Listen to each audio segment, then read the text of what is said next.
Corona virus और lockdown हमेशा के लिए नहीं रहने वाले, लेकिन जिन लोगों की जॉब चली गई है या फिर स्लो डाउन की वजह से जितना नुकसान हुआ है, इसकी भरपाई तो करनी पड़ेगी।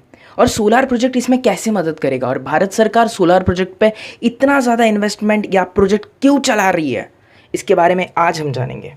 देखो, किसी भी देश की इकोनॉमी है ना, एक पर्टिकुलर सेक्टर से चलती है। जैसे अमेरिका, चाइना जैसे देश ज़्यादातर मैन्युफैक्चरिंग से कमाते हैं, जबकि सऊदी अरब, ईरान, इराक, कुवैत ऐसे देश तेल को बेच बेच कर, मतलब एनर्जी को बेच बेच कर पैसा कमाते हैं। जबकि भूटान, नेपाल, ऑस्ट्रेलिया, स्पेन ऐसे जो देश है ना, वो टूरिज़्म को ज़्यादा बढ़ावा देते हैं और उनसे ज़्यादा पैसा निकलता है। जबकि इंडिया, पाकिस्तान, इन देशों की बात करें तो ये सर्विस सेक्टर से पैसा कमाते हैं। लेकिन कोरोना के चलते इन सारे ही सेक्टर्स को, मैन्युफैक्चरिंग हो या फिर किसी भी तरह का प्रोडक्शन, सारी ही चीज़ें रुक गई है। लोग बाहर नहीं जाना चाहते, इसीलिए टूरिज़्म भी बहुत अफेक्ट हुआ है। लोग पेट्रोल नहीं खरीदना चाहते, इसीलिए उसकी भी प्राइस डाउन हुए हैं। और इसी के साथ हमारा सर्विस सेक्टर भी अफेक्ट हुआ है, क्योंकि सर्विस लेने के लिए भी लोगों के पास पैसा नहीं है। अब देखा जाए तो प्रॉब्लम ने तो चारों तरफ से धावा बोला है, तो सॉल्यूशन क्या है? देखो, अगर आपके पास है ना एक जॉब होगी और वो एक जॉब अगर चली जाती है तो आपके तो मतलब लग गए ना, पूरी तरह से लग गए। लेकिन अगर मैं कहता हूँ आप जॉब के साथ बिजनेस भी करते हो, शेयर मार्केट में भी आपने कुछ पैसा इन्वेस्ट करके रखा है, तो आखिर आपकी जॉब चली जाती है या फिर बिजनेस भी चला जाता है, तभी भी आप सस्टेन कर सकते हो, आप रह सकते हो, क्योंकि आपके पास दूसरे इनकम के सोर्स है। यही भारत और बाकी देश भी चाहता है कि वो अपनी तरह से कुछ नया करे, जिसकी वजह से उनके पास दूसरे सोर्स ऑफ इनकम भी हो। और यही पे हमारा सोलर प्रोजेक्ट आता है।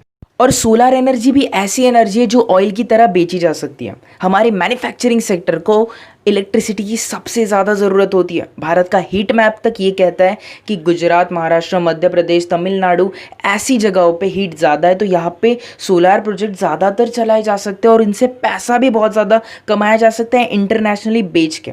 अब इस कोविड के चलते ना, बहुत सारे एमपी यूपी के जो माइग्रेंट वर्कर्स थे, उन पे सबसे ज़्यादा उन्हें घर जाना पड़ा, उनकी जॉब लॉस हो गई। तो एमपी यूपी में चलाए जाने वाले ये जो प्रोजेक्ट्स हैं, इनकी वजह से उन्हें जॉब मिलेगा, इलेक्ट्रिसिटी मिलेगी, जो कि power cut in MP UP में होता रहता है, ये कम हो जाएगा। इनडायरेक्टली जब इलेक्ट्रिसिटी मिलेगी, जॉब मिलेगी, तो इनके फ़ायदे ऐसे भी होंगे कि जो मैन्युफैक्चरिंग सेक्टर है, जो बड़े बड़े बिजनेसेस हैं, वो यहाँ पे भी शिफ्ट करना स्टार्ट करेंगे महाराष्ट्र से और गुजरात से। इसी के साथ जब माइग्रेंट वर्कर्स के पास या फिर पीपल के पास पैसे आएंगे ना एमपी यूपी के, तब इससे पैसे से यार कुछ क्या नहीं किया जा सकता। हम अच्छी एजुकेशन ले सकते हैं, अच्छी हेल्थ केयर ले सकते हैं। एजुकेशन से होगा क्या, लोगों को समझने लगेगी अपने पॉपुलेशन की प्रॉब्लम्स, 2 बच्चे ही अच्छे, इस चीज़ का एक्चुअल इम्पोर्टेंस समझने लगेगी।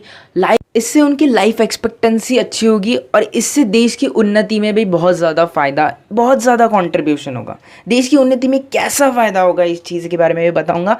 क्योंकि देखो, मैन्युफैक्चरिंग सेक्टर में 2010 के बाद एक अच्छा खासा बूम आया है। लोग मैन्युफैक्चरिंग में बढ़ तो रही है, लेकिन इतनी बड़ी कोई ये चीज़ है नहीं।